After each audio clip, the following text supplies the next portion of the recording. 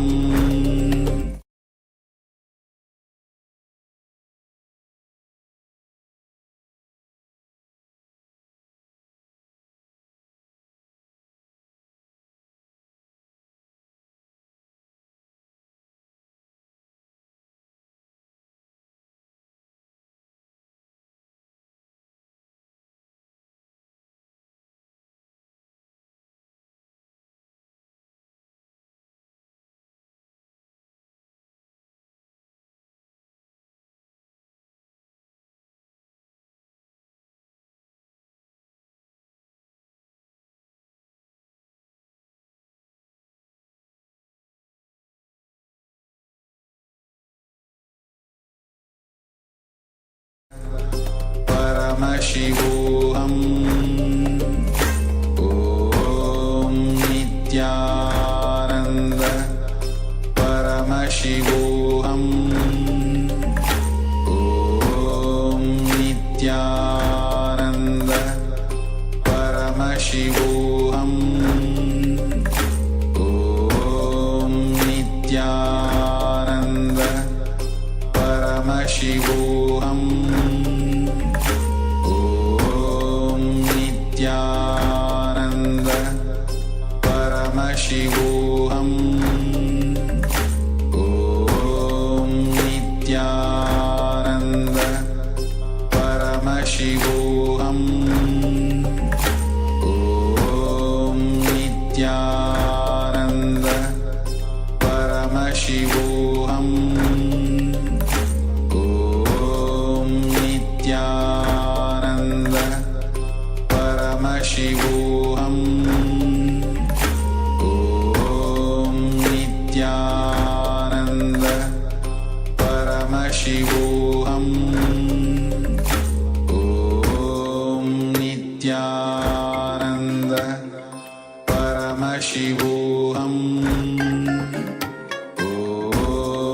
Nithyananda Paramashivoham Om Nithyananda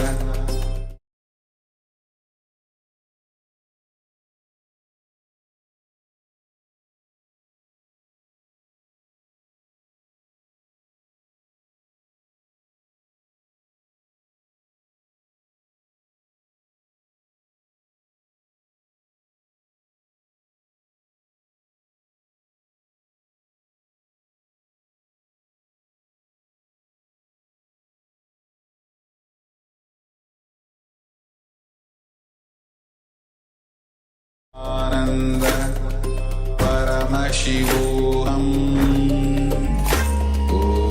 Om Nithyananda Paramashivoham Om Nithyananda Paramashivoham Om Nithyananda Paramashivoham Om Nithyananda Paramashivoham Om Nithyananda Paramashivoham Om Nithyananda Paramashivoham Om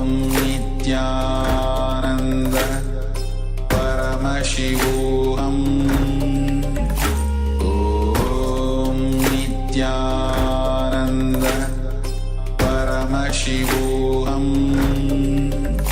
Om Nithyananda Paramashivoham